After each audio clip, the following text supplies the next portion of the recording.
Morning.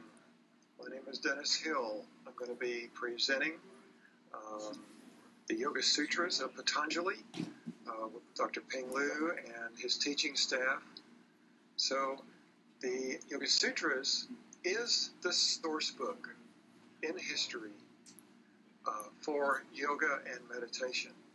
It was written 2,000 years ago, and over that time its importance hasn't changed. It is still the source book of wisdom for yoga and meditation. So what we're going to do is we're going to go through all the books. There's 4 books in Patanjali's Yoga Sutras.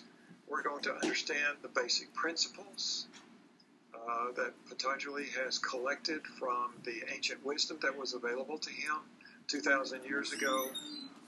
And in that, to discover within ourselves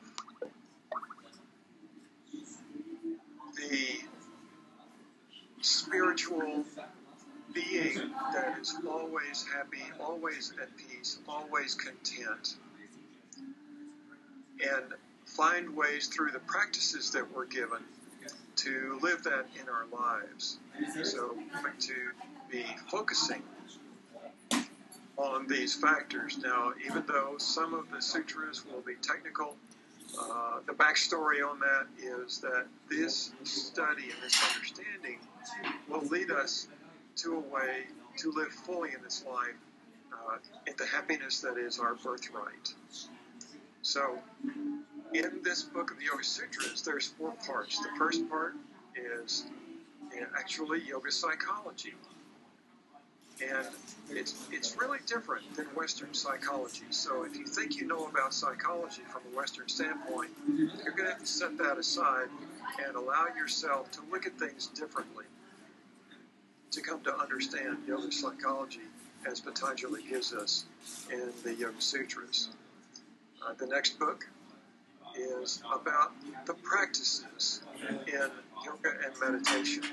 So in that he details many of the and pranayama, basically the 8 hymns, which has already been recorded. You will get not in the live broadcast, but as a pre-recorded lesson. Then in the 3rd book, it's called Siddhis, or Yogic Powers. Patanjali says that over time, as you practice yoga and meditation, you will develop these supernormal powers on your way to transcendence. And in this book, he describes some of those powers. We're not going to spend a lot of time with that, but it's important for you to know that they do arise, and his suggestion to you is to you notice and go back to your practices. Then the final book, book 4, is he calls Kaivalya. That means is liberation. Now, liberation, everybody wants liberation. But liberation from what? In this book, we will understand the dynamics of that, how we attain it, and what we do with it once we have it. My definition of liberation is freedom from the tyranny of the mind. So you will see this practice all the way through all of the lessons. Everything that we do will be towards this process of liberation, of freedom from the tyranny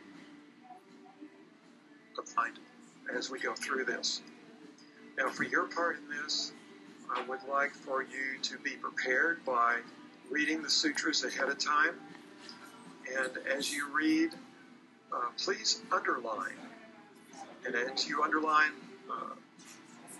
passages that are important to you, or that you have thoughts or comments about, or that you want to argue with me about, that's fine. Bring those up. We will have a discussion time. This is not just a didactic lecture. This is a participative process where you and I will decide the content of the class. So I want you to be prepared with your questions.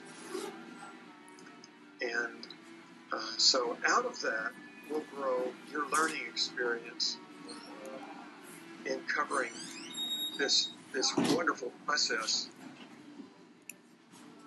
Ultimately, the purpose of studying the Yoga Sutras is to integrate the wisdom that Patanjali brings us into your life so that you live as the great self. Through the study, you will discover, through the practices, the emergence of your great self, the one that is happy and content and at peace all the time. And so you bring this wisdom into the world to live as the great self so that wherever you go, you will be in the peaceful presence. This will touch everyone you know, and you will be a different person, one that you like better, that is friendlier and happier. So I can't think of anything better in life than to find the key to happiness. So this is my take on this study, is to discover that happiness that lives within you all the time, just behind the mind. And the Yoga Sutras is the path to that knowledge and that experience. Thank you.